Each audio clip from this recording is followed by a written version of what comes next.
What is the worst possible thing that could happen to any artist? Losing his sight. This is almost what happened to Ken Nwadiogbu. But before we get into that, I met Ken at his studio to discuss his journey from Nigeria to his latest exhibition in London. Hi, my name is Ken Nwadiogbu. I'm a multidisciplinary artist and you're in my studio in London, so welcome. So tell us, what was it like growing up in Nigeria? You see everything, you witness everything. My dad used to say, if you live in Nigeria, you can't live anywhere else.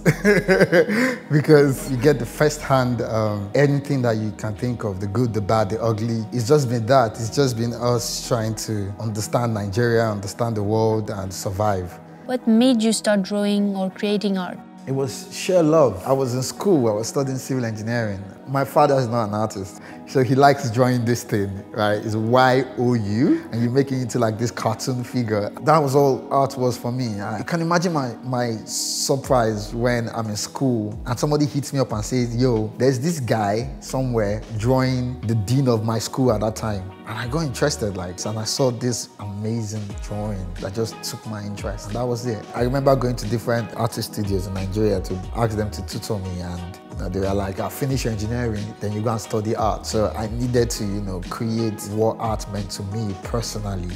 So did you end up dropping out from the degree? No, I finished my school. Oh, you don't want to drop out? Yeah, honor your father and mother. They paid for your schooling, so I think you have to finish it. I told my mom and dad and I said, I'm going into art now, thank you. What stories are you telling in your paintings?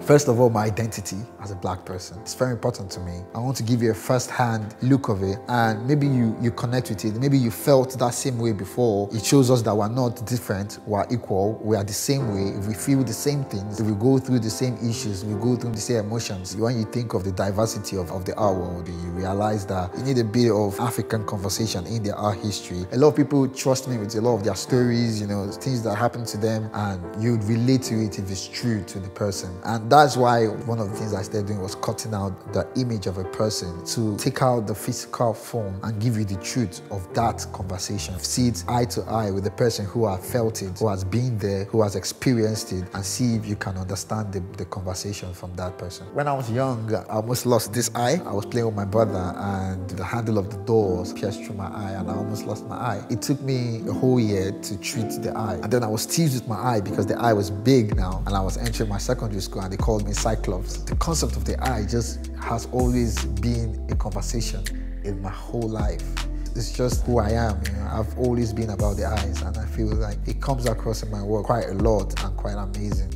And why do you use these colors?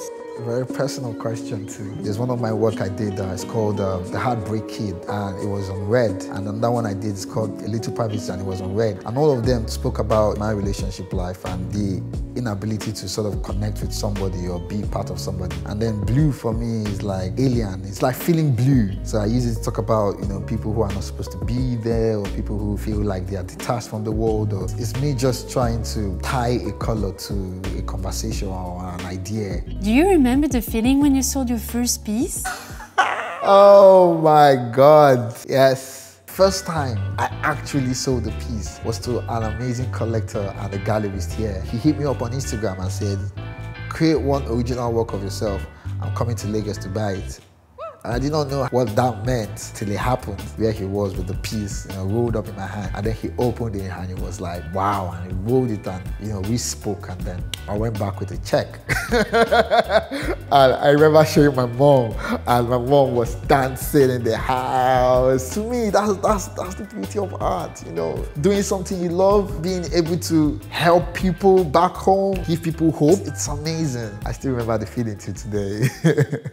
How important is it for you to inspire people back home to make art? That's my heart job. That's my goal. I did not have anyone to speak to me and teach me and show me the way. So when I see myself in that space, oh my, I want to help. I want to push you. I want to inspire you. I want to help you. I want to teach you. From that feeling, I sort of created an art collective called Titled It Collective. Oh, that is a beautiful picture. Journey Mercies is the name of Ken's new installation that talks about African migration, the hurdles as well as the happiness that comes with it. The boxes is part of my 1 month residency with Bomb Factory. It's called Journey Mercies. It's a short prayer. Well, You know, Nigeria is a quite religious country, so it's very important because it's alien to travel, so you don't know what you're about to witness. So you need a form of prayer to sort you out in that journey. To travel is actually a real thing in Africa. It's a whole ceremony, and this was the concept of the migration, and I see it like a cardboard box, because when I was in London I started buying certain things and they come in this cardboard box, and you check the back and you see that the things coming from India or from China. It just gave me this impression of, you know, how colored people around the world have sort of migrated to these different parts and have sort of influenced their culture and brought a part of them into the society, which is what I'm doing now. For this installation, each box is special as it represents a real person that Ken knows personally. Ken doesn't limit himself to painting, he's also heavily involved in music. I shot this video. Him? Yeah. That's him.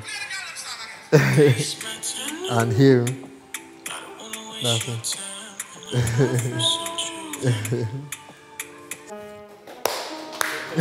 Make sure you follow Ken on his Instagram and on his website so you don't miss any of his upcoming projects.